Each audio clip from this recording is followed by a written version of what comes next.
श्रील प्रभुपाद की जय, गुरु गौरांग की जय। श्री संप्रदाय के चौथे अलवार तिरुमल्लेश्वर अलवार के विषय में हम बहुत सुंदर लीलाएं श्रवण कर रहे हैं। कल के सत्र में हमने श्रवण किया था कि किस प्रकार तिरुमल्लेश्वर अलवार ने एक युवती पर बहुत बड़ी कृपा की, जो दिखने में बहुत कमजोर थी, जिसका शरीर क्षीण हो चुका था। उसको आशीर्वाद देकर उसको सुंदर बना दिया और एक राजकुमार उस युवती के प्रति आकर्षित हो गया। उसने उस युवती को अपनी रानी बनाना चाहा, लेकिन विवाह होने के बाद में आयु बढ़ने से उस युवती का सौंदर्य कम नहीं हो पा रहा था। इसके विपरीत जो राजा था, आयु बढ़ने पर उसका सौंदर्य खत्म होता जा रहा था। तो राजा ने पूछा, ये आश्चर्यजनक बात तुम्हारे जीवन में कैसे घटित हुई? तुम्हारी आयु तो बढ़ रही है, लेकिन तुम्हारा सौंदर्य वही का वही है। तो उस युवती ने कहा, बचपन में मेरे ऊपर तिरुमल्लेश्वर अलवार ने बहुत बड़ी कृपा की थी। ये उन्हीं की आशीर्वाद है, उन्हीं की कृपा है कि मेरा आयु बढ़ता है, मेरा सौंदर्य खत्म नहीं होता। और फिर दूसरे प्रसंग में हमने सुना, राजा कणिकण्डन जो तिरुमल्लेश्वर अलवार के शिष्य उनको बुलाते हैं और कहते हैं कि अपने गुरु को इस राजमहल में लेकर आइए और मेरी प्रशंसा में कुछ गीतों की रचना करिए और सुनाइए। तो कणिकण्डन स्पष्ट कहते हैं कि मेरे गुरु महाराज की वाणी केवल भगवान विष्णु के गुणगान के लिए है। तुम जैसे मरते राजा के लिए वह वाणी भगवान ने उनको प्रदान नहीं की। ये सुनते ही वह राजा को क्रोध आ जाता है। तो राजा कहता है, तुम्हारे गुरु की चर्चा तो हम बाद में करेंगे, पहले तुम मेरे बारे में कुछ सुंदर गीतों की रचना करो और मेरे बारे में प्रशंसा करो, उन गीतों के माध्यम से गुणगान करके। अब कणिकण्डन भी कहते, मेरी वाणी भी मेरे गुरु महाराज के लिए है, मैं केवल अपने गुरु महाराज का गुणगान करता हूं, इसके अतिरिक्त मैं और किसी का गुणगान नहीं करता। ये सुनकर राजा को बड़ा क्रोध आता है। राजा कणिकण्डन को राजमहल से बाहर निकल जाने का आदेश देते हैं। अब कणिकण्डन राजमहल से बाहर निकलने के बाद कहाँ जाते हैं, ये हम श्रवण करेंगे। कणिकण्डन एक भी शब्द बोले बिना महल के बाहर निकल गए और उसने मंदिर के उद्यान में आकर सौम्यता पूर्वक अपने गुरु को राजा के निष्ठुर आदेश से अवगत कराया। अलवार मुस्कुराए और सड़क पर चलने लगे। कणिकण्डन शांतिपूर्वक उनका अनुसरण करने लगे। भक्ति सार मुस्कुराए और उन्होंने कहा कि मेरे शिष्य के लिए इस राज्य में स्थान नहीं है, तो मेरे लिए भी यहाँ स्थान नहीं है। तो कणिकण्डन के साथ जो कुछ घटना हुआ था, उन्होंने बगीचे में आकर जो उनकी कुटिया थी, जो वे अपने गुरु के साथ रहते थे, तिरुमल्लेश्वर अलवार को वह सब बात बताई। राजा का जो निष्ठुरता पूर्वक व्यवहार था, उसके विषय में उन्होंने बताया। तो तिरुमल्लेश्वर अलवार मुस्कुराए और कहने लगे, जब मेरे शिष्य के लिए इस राज्य में जगह नहीं है, तो मेरे लिए भी इस राज्य में रहना ठीक नहीं है। भक्ति सार तुरंत अपने आराध्य भगवान के मंदिर गए।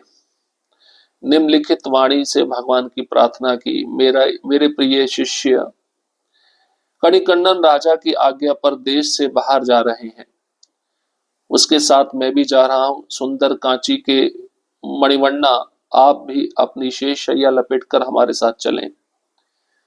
अब एक भक्त भगवान को कह रहे हैं कि मेरा प्रिय शिष्य कणिकण्डन राजा की आज्ञा के अनुसार इस देश को छोड़कर जा रहे हैं और मैं भी उनके साथ जा रहा हूं। तिरुमल्लेश्वर अलवार भगवान को कहते हैं, आप भी अपना सामान लपेट लीजिए, आप भी हमारे साथ चलिए। उक्त भाव वाला गीत सुनाकर वह अपने शिष्य के साथ चल पड़े। भगवान तो भक्त पराधीन है। भगवान मणिवन्नन भी अपने भक्त की प्रार्थना के अनुसार दोनों भक्तों के साथ चल पड़े। सात महालक्ष्मी और आदिशेष भी थे। कैसा विलक्षण दृश्य, आगे शिष्य पीछे गुरु। दोनों के पीछे लक्ष्मी सहित भगवान। यह विलक्षण दृश्य देखकर वहां के सब भक्तजन भी उनके पीछे हो लिए। राजा के निष्ठुर आदेश के विषय में नागरिकों को ज्ञात हुआ। वे राजा के अहंकार व अलवार के अपमान को लेकर बहुत दुखी हुए। लोग प्रसन्नता, भक्ति व लोक कल्याण के स्तोत्र अलवार के वियोग को सहन नहीं कर पाए। अतः सारे लोग, पुरुषों, स्त्रियां व बच्चों ने अपना घर छोड़ दिया और अलवार व उनके शिष्य का अनुगमन करते हुए भीड़ की भीड़ चलने लगी। वे सभी वही चाहते थे जहां अलवार रुकेंगे। आप सोच सकते हैं भगवान का कितना प्रेम है अपने भक्तों के साथ। जब भक्ति सार, जो कि तिरुमल्ल से अलवार है, उन्होंने कहा भगवान आप भी हमारे साथ चलिए, शेष शैया को लपेट लीजिए। जब मेरे शिष्य के लिए यहाँ पे रहने के लिए स्थान नहीं है तो मैं भी नहीं रहूंगा और आप भी हमारे साथ में चलिए। तो भगवान चल पड़े, साथ में माता लक्ष्मी भी चल पड़ी, आदि शेष भी चल पड़े। ये दृश्य गांव के लोगों ने देखा। वह गांव के लोग भी चल पड़े, अपने घरों को छोड़ दिए, चाहे स्त्री हो, चाहे बच्चा हो, चाहे वृद्ध हो। जब भगवान ही उस स्थान को छोड़ के जा रहे तो वहां के लोग जो भगवान की पूजा करते थे वे भगवान के बिना कैसे रह पाएंगे। ये विलक्षण दृश्य देखने को मिला। आगे शिष्य, पीछे गुरु, उसके पीछे भगवान लक्ष्मी नारायण, उसके पीछे सारे गांव के लोग। ये आश्चर्य था कि शहर के सभी पालतू जानवर, पेड़ों पर रहने वाले पक्षी और शहर पर मंडराने वाले पक्षी भी भीड़ का अनुगमन करते करते शहर के बाहर आ गए। अलवार मासूम सदाचारी थे और वे लोगों की आध्यात्मिक निधि थे। सभी लोग अलवार के पीछे नतमस्तक होकर शांतिपूर्वक चल रहे थे। अब जिन जिन लोगों ने अपना घर छोड़ा था उन्होंने सोच लिया था जहां अलवार तिरुमल्ल से रुकेंगे वहीं पर हम भी रुकेंगे। तो पालतू जानवर, पेड़ों पे रहने वाले पक्षी, शहरों में उड़ने वाले पक्षी, वे भी भीड़ के पीछे पीछे चलने लगे। सब के सब शहर से बाहर आ गए। इसका मतलब ये सब लोग जो गांव में रहने वाले थे कितना तिरुमल्ल से अलवार से प्रेम करते थे और तिरुमल्ल से अलवार के पीछे अपना सिर झुकाकर शांतिपूर्वक चल रहे थे। उनको कोई चिंता नहीं थी, हमने अपना घर छोड़ दिया है, कहाँ रहेंगे, क्या खाएंगे। सब दिन भर चलकर नगर से बहुत दूर निकल गए। शाम होते ही एक गांव में ठहरे। इससे उस गांव का नाम और इरविरुक्के पड़ा, अर्थात एक रात को ठहरने का स्थान। आजकल वह गांव ओरिक्के नाम से ज्ञात है। राजा और रानी पूरे महल व शहर में दो एकांत व्यक्ति रह गए थे। रानी को उसी समय उस संपूर्ण घटना का पता चला था। उसने राजा को समझाया कि किसी प्रकार उसने अलवार की दिव्यता और तेज को समझने में भूल की है। राजा को अपनी गलती का एहसास हुआ और वह अपने अहंकार, उद्दंडता और मूर्खता के इस विचित्र, भयंकर और निंदनीय परिणामों पर व्यग्र हो उठे।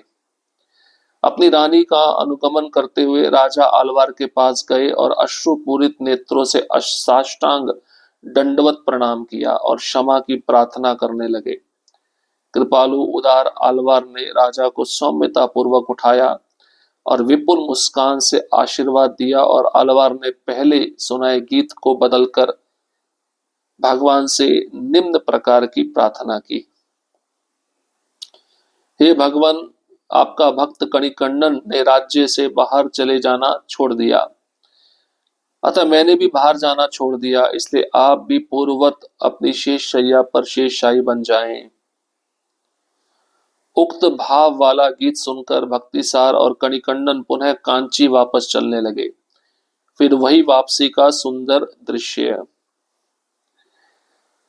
अब सब चलते गए। दिन भर चलकर नगर से सभी बाहर निकल गए। शाम होते ही सभी एक गांव में ठहरे। उस गांव का नाम और इरविरुक्के पड़ा। तमिल शब्द है, इसका हिंदी में अनुवाद है एक रात को ठहरने का स्थान। आजकल इस गांव को ओरिक्के नाम से जाना जाता है। अब आप सोचिए, पूरे शहर में केवल राजा और रानी रह गए। सबने राजमहल छोड़ दिया, सबने अपने घरों को छोड़ दिया। पूरे शहर में दो ही व्यक्ति, एक राजा और एक रानी। और रानी को उस समय पूरी घटना का पता चला था। उन्होंने राजा को समझाया कि आपने अलवार की दिव्यता और तेज को समझने में बहुत बड़ी भूल कर दी है, आपसे बहुत बड़ा अपराध हो गया है। और राजा को अपनी गलती का एहसास हुआ। राजा सोचने लगे, मैं कितना अहंकारी हूं, मैं कितना उद्दंड हूं, मैं कितना मूर्ख हूं। मैंने इस प्रकार का परिणाम अलवार के विरुद्ध जाकर किया।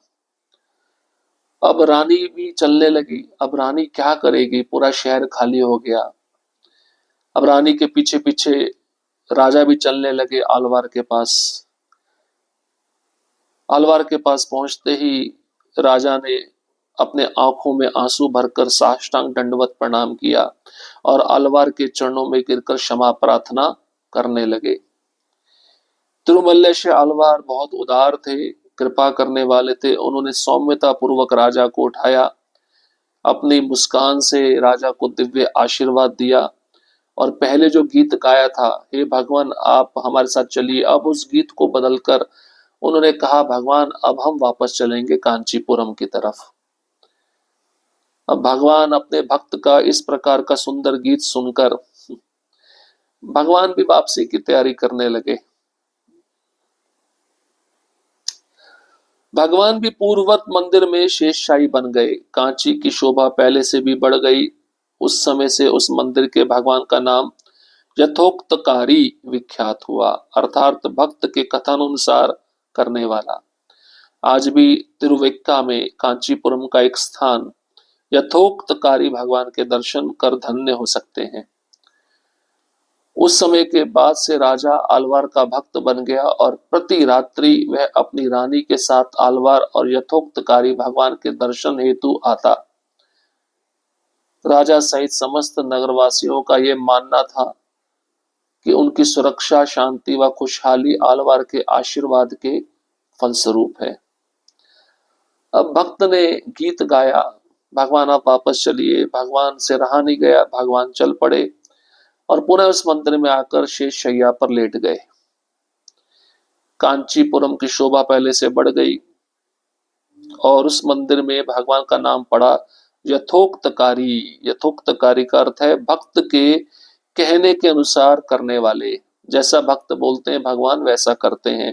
भक्त कौन थे? तिरुमल्लेश्वर आलवार। आज भी ये मंदिर है, उस मंदिर में जाकर भगवान का ये अद्भुत दर्शन हमें प्राप्त हो सकता है। और इस घटना के बाद जो राजा था वह तिरुमल्लेश्वर आलवार का भक्त बन गया और रोज रात्रि के समय अपनी रानी के साथ आलवार और भगवान यथोक्तकारी का दर्शन करने आता था। राजा के साथ साथ सभी नगरवासियों का ऐसा मानना था कि उन नगरवासियों की सुरक्षा, उनकी शांति, उनकी खुशहाली, ये सभी चीजें तिरुमल्लेश्वर आलवार के आशीर्वाद के फलस्वरूप है। एक शुद्ध भक्त देखिए क्या कर सकता है। भगवान उस शुद्ध भक्त के वचन के इतने पक्के होते हैं, इतने ऋणी हो जाते हैं, इतना बंध जाते हैं कि वह भक्त जो कहता है भगवान वही करते हैं। इस अद्भुत लीला से हम देख सकते हैं, समझ सकते हैं। ऐसी बहुत सारी लीलाएं हैं जो तिरुमल्लेश्वर आलवार के जीवन में घटी। ऐसी अद्भुत घटनाओं को हम अगले सत्र में और सुनने का प्रयत्न करेंगे। हरे कृष्ण कृष्ण कृष्ण हरे हरे, हरे राम राम राम हरे हरे। श्रील प्रभुपाद की जय, गुरु का रंग की जय।